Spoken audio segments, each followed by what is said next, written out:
1 महीना हुआ होगा मेरे को, बाकी मेरे को आपसे बहुत ज्यादा हाँ है? श्री बालाजी बागेश्वर धाम के चमत्कार की आज देश ही नहीं बल्कि विदेशों में भी बहुत चर्चा है। लेकिन बहुत से लोग बागेश्वर धाम में होने वाले चमत्कार की सच्चाई नहीं जानते हैं। बागेश्वर धाम की सच्चाई की बात करें तो हम आपको बता दें कि बागेश्वर धाम के महाराज श्री धीरेन्द्र कृष्ण शास्त्री, जिनको आज पूरे देश में बालाजी सरकार के नाम से जाना जाता है, उनका जन्म छतरपुर के एक छोटे से गांव गढ़ा में हुआ था। उनका जन्म एक गरीब ब्राह्मण परिवार में ही हुआ था। लेकिन क्या आप जानते हैं कि आज धीरेन्द्र कृष्ण शास्त्री जी को पूरे देश में एक महान विद्वान और गुरु के रूप में जाना जाता है?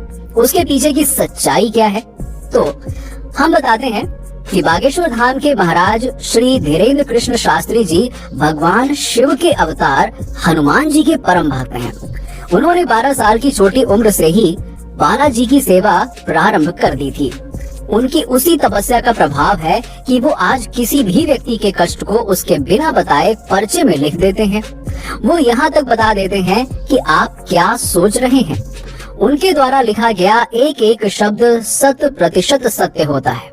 आज तक कोई भी उन्हें झूठा साबित नहीं कर पाया। आपने बागेश्वर धाम में अर्जी लगाने के बारे में अवश्य सुना होगा, लेकिन क्या आप जानते हैं कि जिस भी व्यक्ति की अर्जी को श्री बालाजी सरकार स्वीकार कर लेते हैं, उस व्यक्ति को या फिर उसके परिवार के किसी भी व्यक्ति को लगातार 2 दिन सपने में बंदर दिखाई देते हैं। सपने में बंदर दिखाई देने वाली बात बिल्कुल सही है।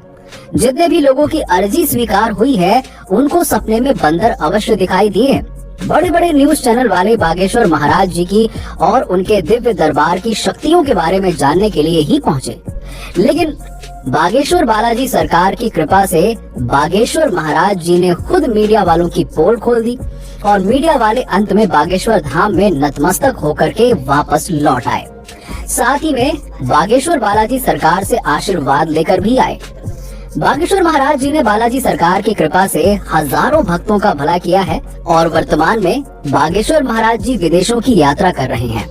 बागेश्वर बालाजी सरकार की महिमा अपरंपार है। वैसे तो बालाजी सरकार की ऐसी कृपा है कि बागेश्वर धाम में जो भी जाता है वो खाली हाथ नहीं लौटता। बागेश्वर बालाजी उसकी झोली हमेशा भरते आए हैं और भरते रहेंगे। इसी के साथ ही बागेश्वर महाराज दूसरे जिलों या अन्य राज्यों में अपनी कथा करने और दरबार लगाने के लिए जाने जाते हैं, तो वहाँ भी बड़े बड़े मीडिया कर्मी और पत्रकार बागेश्वर महाराज जी की परीक्षा लेने की कोशिश करते हैं। लेकिन बागेश्वर महाराज जी की तरफ से पत्रकारों को चैलेंज दे दिया गया और उस चैलेंज में पत्रकारों को हार का सामना करना पड़ा और अंत में पत्रकारों को बागेश्वर महाराज और बालाजी के चरणों में नतमस्तक होना पड़ा। बागेश्वर धाम भारत और विश्व का एक प्रसिद्ध तीर्थ स्थल है। बागेश्वर धाम में बालाजी सरकार की कृपा है। बागेश्वर धाम के पुजारी पंडित धीरेन्द्र कृष्ण शास्त्री गर्ग जी हैं। ये भारत का एकमात्र चमत्कारी धाम है जिसने साइंस और टेक्नोलॉजी को हिलाकर रख दिया है कि ऐसा कैसे हो सकता है। बागेश्वर धाम के महाराज पर बालाजी की कृपा है, जिससे महाराज ये सब बड़ी ही आसानी से कर पाते हैं।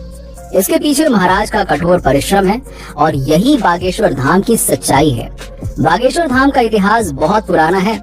बागेश्वर धाम की सच्चाई या सच ये है, लोगों की मान्यताओं के आधार पर बागेश्वर धाम मंदिर चंदेल कालीन है और सन 1986 में ग्राम वासियों के द्वारा मंदिर का जीर्णोद्धार कराया गया था और उसके उपरांत ग्राम गढ़ा के बाबा सेतुलाल गर्ग चित्रकूट से दीक्षा लेकर अपने गांव गढ़ा में प्राचीन कालीन मंदिर पहुंचे।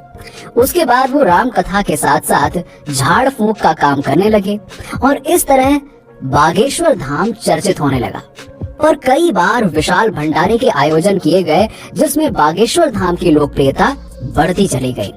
बागेश्वर धाम श्री धीरेन्द्र कृष्ण महाराज का जन्म 4 जुलाई 1996 को गढ़ा छतरपुर मध्य प्रदेश में हुआ।